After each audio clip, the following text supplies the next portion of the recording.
Hello everyone, in this video we are going to discuss about witchcraft, witches, and wizards. Is the above real or a myth? Past literature states that witchcraft, witches, and wizards exist in a complex space between reality, myth, and belief, depending largely on cultural, historical, and personal perspectives. Here's an exploration of both sides. To truly understand witchcraft, witches, and wizards, we have separated the research in three subtopics, which are reality, myth, and belief systems. Under reality we have 2 points. Point number 1: historical and cultural practices. Witchcraft as a practice is very real in many parts of the world. In many indigenous cultures, there are individuals who engage in healing, divination, and rituals that are often considered witchcraft by outsiders. These people might be called shamans, healers, or wise people, and their practices often involve herbal medicine, spiritual healing, and rituals believed to connect them with forces beyond the material world. For example, in African traditions, certain spiritual practices, such as those of the Sangomas, are considered a form of witchcraft, often used for healing or protection. Point number 2: modern witchcraft. Today, there are people who identify as witches and practice various forms of witchcraft, such as Wicca or pagan traditions. These practices are focused on rituals, nature worship, and the use of symbols and spells for personal growth, healing, or connecting with spiritual forces. This type of witchcraft is real in the sense that it is actively practiced and holds significance for those involved in these spiritual traditions. Under myth we have 2 points. Point number 1: supernatural powers. The portrayal of witches and wizards in popular culture, such as those with supernatural powers who can fly on broomsticks, cast lightning from their fingertips, or brew magical potions that defy the laws of nature, is generally regarded as myth and fantasy. These characters are part of folklore, fairy tales, and fiction, rather than real individuals with magical abilities.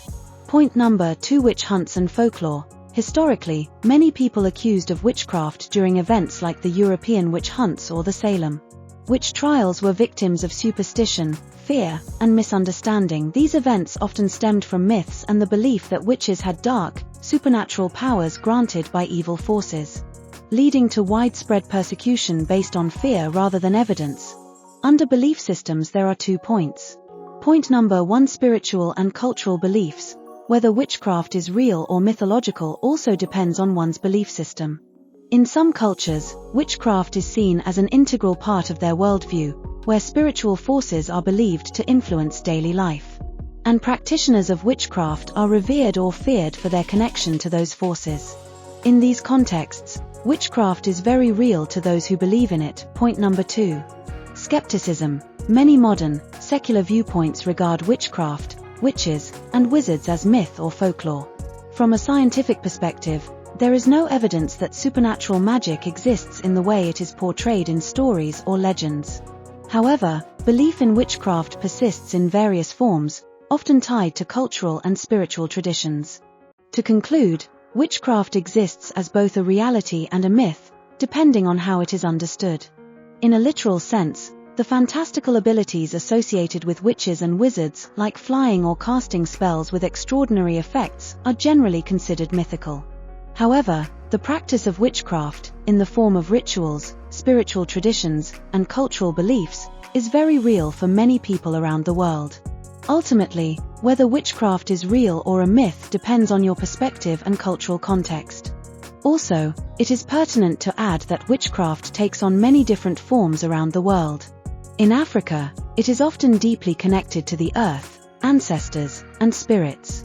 Traditional healers, known as sangomas or shamans, are respected for their knowledge of herbal medicine and their ability to communicate with the spirit world. They are often seen as intermediaries between the living and the dead, offering healing and protection to their communities. In Europe, witchcraft has a more tumultuous history, often associated with the witch hunts of the medieval and early modern periods.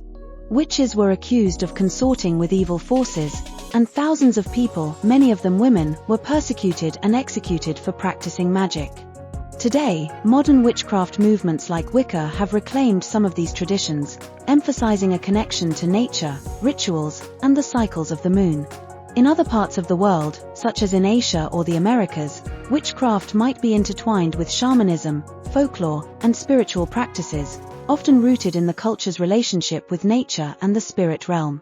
Though the form it takes may differ from place to place, witchcraft remains a powerful symbol of humanity's connection to forces beyond the physical world, embodying the mysteries of magic, nature, and the unseen now.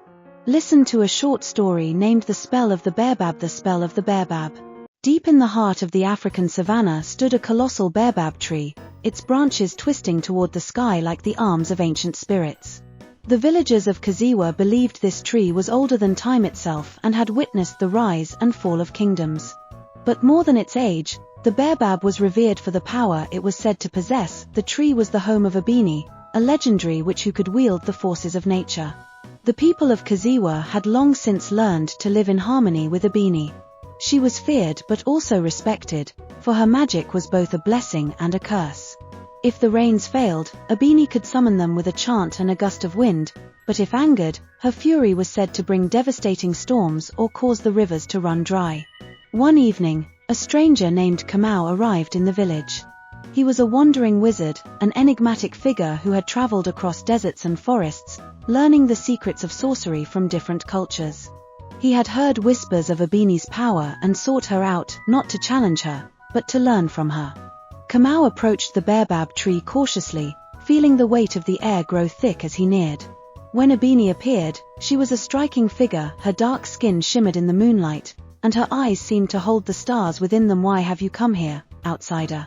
Abini asked, her voice a mix of curiosity and warning. Kamau bowed his head respectfully. "I seek wisdom, great witch of the baobab. I have learned from many wizards across the lands, but your magic is known even in the farthest reaches of the world. Teach me your ways, and in return, I will share the knowledge I have gathered." Abini regarded him for a long moment. "The magic of this land is not like the spells of the north or the potions of the east. It is rooted in the earth, in the spirits of the ancestors, and the elements themselves. You must prove yourself worthy to learn it." Kamau agreed, and for many moons, he served as Abini's apprentice. He learned how to speak to the winds and call upon the rain, how to heal the sick with herbs from the savannah, and how to ward off evil spirits with ancient incantations. Yet, he could sense that Abini was holding something back, the true depth of her power. One night, Kamau couldn't resist any longer. He ventured to the baobab tree alone, determined to uncover the secrets Abini had kept hidden. As he placed his hands on the rough bark of the tree, he felt a surge of energy course through him.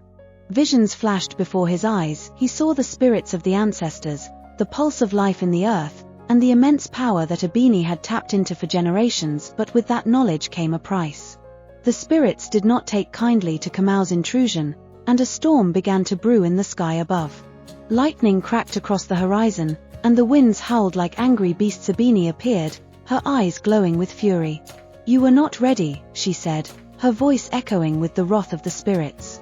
"You have sought power before you were prepared to understand it." Kamau fell to his knees, overwhelmed by the forces raging around him. "Forgive me," he pleaded. "I was blinded by my desire for knowledge." Abini's expression softened, and with a wave of her hand, the storm began to subside. "Magic is not about power alone," she said.